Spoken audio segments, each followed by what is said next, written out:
I'm Wasteland Firebird. Today we're going to Radwood in Amelia Island, Florida. Radwood is a car show for cars from years 1980 to 1999. It used to be one car show every year in Los Angeles, but now it's become a series of car shows that happen throughout the year in various random cities. Aston Martin DB9. Haven't seen one of those before. $40. Sounds expensive. They probably got spaces though.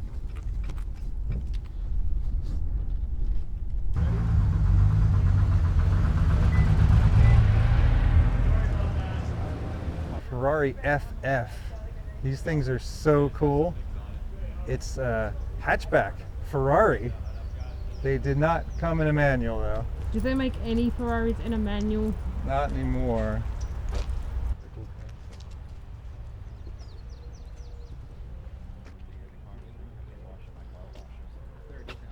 Subaru Brat. In Australia they're called the Subaru Brumby, and there are a lot more of them. This is an unusual thing to see in the US. And you can see the special seats in the back. No seat belts, just a couple of handles to hold on to. Can you give a demonstration? Okay, now we show the clip from that other video. What video was that? Well, have fun finding it. No, I remember. I'm gonna remember. This was the what's the name of that place? Broke Village Fair. Broke Village Fair. I do an impression of what it's like to ride in the back of one of these, because one of my earliest memories is riding in the back of one of these. It was so much fun. Sort of hold on while you're bouncing around in the back of the truck.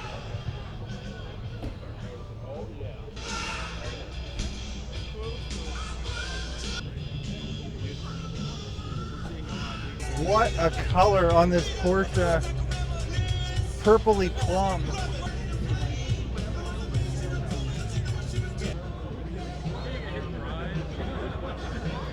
Turbo Trans Am. There was a time around 1980 when we started thinking that all performance cars were going to have turbos on them.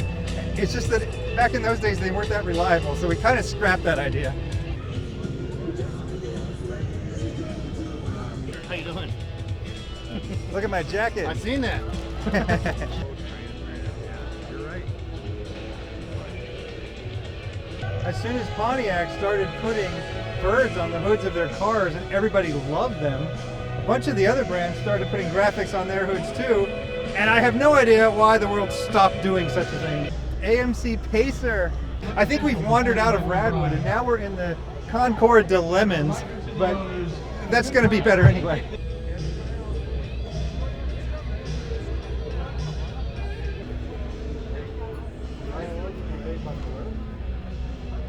I just love the sleek aerodynamic look. It's kind of practical. I mean, at least for its time period. It's a hatchback. Oh, okay. AMC Gremlin. My friend had one of these in banana yellow too. It had black stripes there. Kind of like the Pacer, but more of a triangle rather than a spherical shape. When they were designing cars back then, what the hell were they thinking?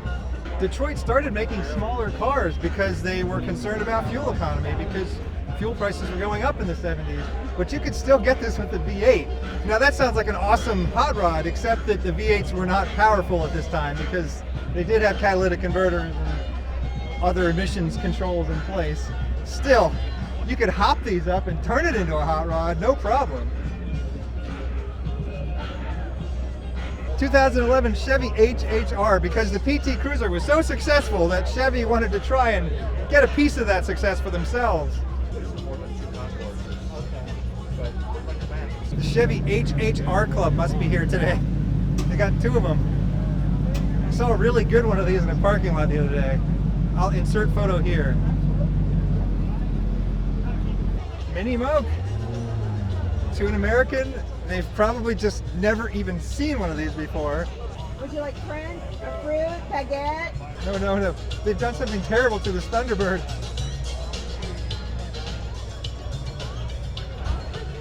It's some kind of a monster. Some kind of amalgamation. I can't look at it, but I can't look away. Mercury Grand Marquis. It's from an era when cars were getting longer and longer and longer, but you can still get it with 2 doors.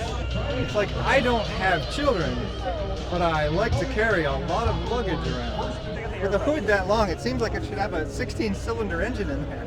32-cylinder engine. It's a Honda. It's willing to admit that it's a Honda.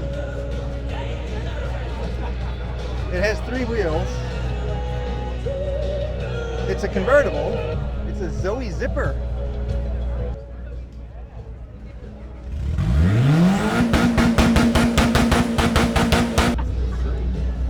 I remember seeing one. Mid-80s Toyota pickup. We always had one of these in our family. We had a blue one with silver stripes just like this. These are the original decals. To this day, my dad still has a Toyota pickup. This is from back in the time when a Hilux and the American Toyota pickup were the same thing. And at some point, they split apart.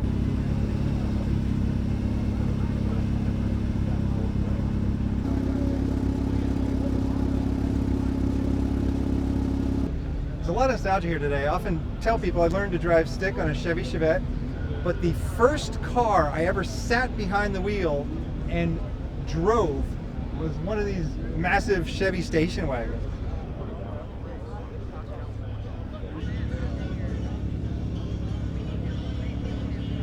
Volkswagen Corrado. Waited the rain out, and as soon as it stopped, it just... You don't see these much anymore. R36. I don't know much about Volkswagens. Maybe you can explain. So, the R32 is a 3.2 liter VR6. I've heard of R32s before.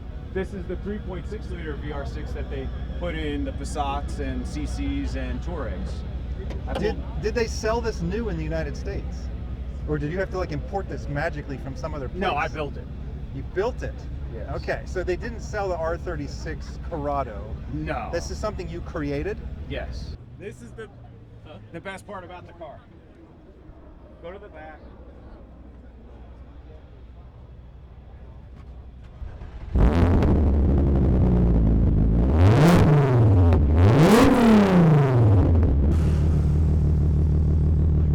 It's a VW Combi. They've made a few modifications here and there. Oh, I got you. Oh.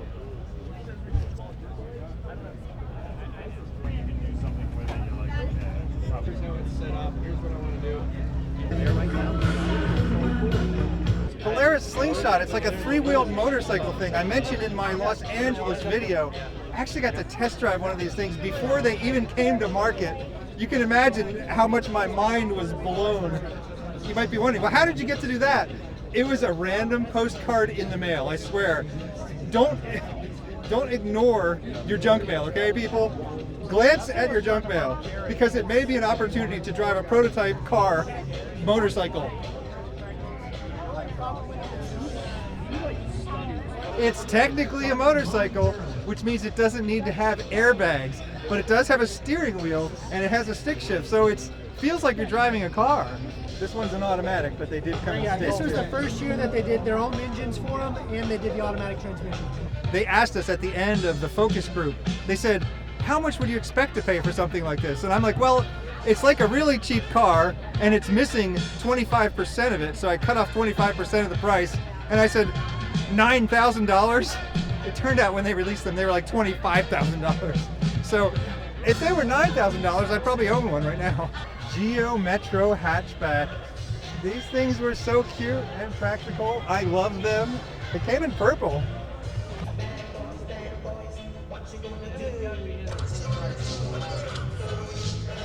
Some variations of these came with an LS engine. Now I guess when you're this big and heavy, maybe you don't really notice the LS, but it's still pretty cool. It's like, yeah, I got a massive 90 station wagon with a Corvette motor. It's like a luxury station wagon. Now they come with... What's this thing? Saabs? I haven't seen any Saabs in Australia. I mean, you probably have them, right? Well, If you don't have Saabs in Australia, check it out. It's a Saab. One of the fun things about Radwood is you can just bring any car from 1980 to 1999. The thing is, you don't see these cars around much anymore. And so people get excited just to see anything. And it's the more boring cars that often evoke more nostalgia. Why would you want to see a car that you could never have? Wouldn't it be more fun to see a car you did have? Oh, now see, somebody has made the effort to bring a Honda Beat over from Japan. Not sold new in the United States. It's a K sports car. Kind of like the Suzuki Cappuccino. I just kind of assumed Japan was still making cool little K sports cars, but they really had a peak era in the 90s. Oh yeah, Japan did crazy things with their JDM interiors. Suzuki Jimny! We did get the Jimny briefly, the Suzuki Samurai, and it was like a year or two, and everyone complained. They said, oh, these are so dangerous, they tip over. Maybe you're steering too hard. If I had had the time on this trip, I might have driven my dad's Toyota MR2 Turbo from Texas to here. And if I had, this is pretty much what you'd be seeing. Buick Riata. Two Buick Riatas. Subaru SVX. It's weird, it's kind of ugly, but it's definitely unique and memorable. And you get a plaque and a goodie. The Royal Order of MOT Failure. Corn beer. There you go. First time seeing these later Nissan Skyline GTRs in the USA. Finally 25 years old and can be imported.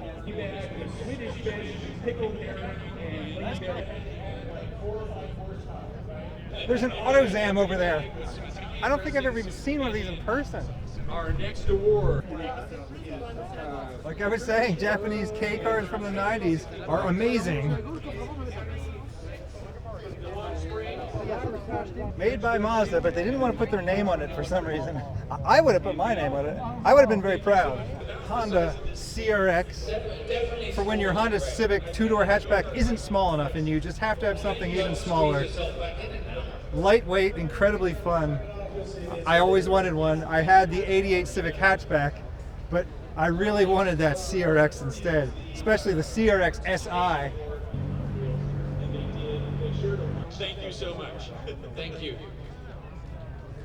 Nissan 300ZX, when they first introduced this car, they had a commercial where it was just sliding sideways through the desert.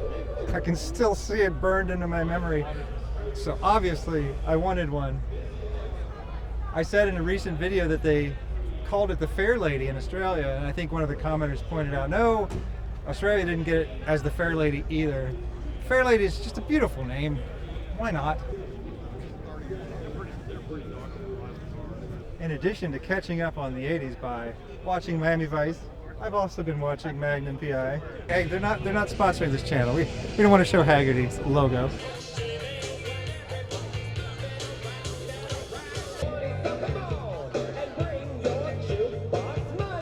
We did not get the Nissan March in the United States. This is clearly a special import. Why they imported it? Because they wanted to have the only one in the United States?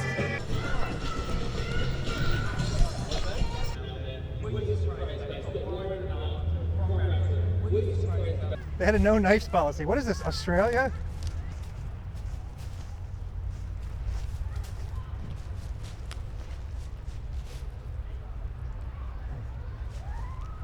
I'm an American, damn it.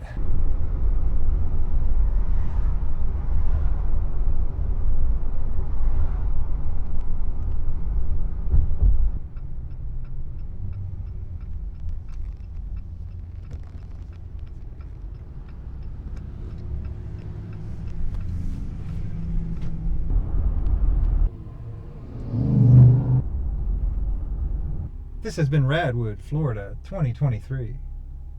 I'm Wasteland Firebird. Thank you for inviting me into your home or onto your portable device. Have a good night. Thanks to Dad Skelly for the camera wear. I'm gonna do a crisscross. This is a weird section. I'm gonna start driving on the left side of the road for no reason. Then we're gonna go back to the right side of the road. Then we're gonna do a U-turn. Then we're gonna go back to the left side of the road. Then we're going to go back to the right side of the road. That's if we survive. Okay, I think I'm going to need to be over there to do this. Okay, we're driving on the left side of the road, people. Now we're going to go back to driving on the right side of the road. Yeah, good thing the wrong way signs there. I can see where people might get messed up. Now Then we're going to try and turn around.